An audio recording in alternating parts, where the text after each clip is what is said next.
Hello guys, তোমাদের পাশে একটা ভিডিও নিয়ে আসলাম। দেখো বন্ধুরা, প্রতিদিন আমি একটা করে ব্লগ ভিডিও বানাচ্ছি। তো আমার কথাগুলো তোমরা মন দিয়ে শুনবে।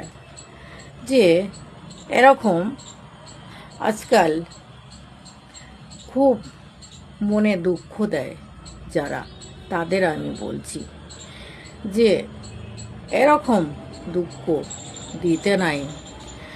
যেরকম তোমরা যে দুঃখটা দিবে, তার মনে কত আঘাত লাগে। তার জন্য বলছি যে আগে ভাইবে নিবে কথাটা বলার জন্য। যেই কথাটা আমি বলবো তার মনে কত দুঃখ লাগবে, মনে একটা হিট লাগবে। তার জন্য সবুজ সমাজকে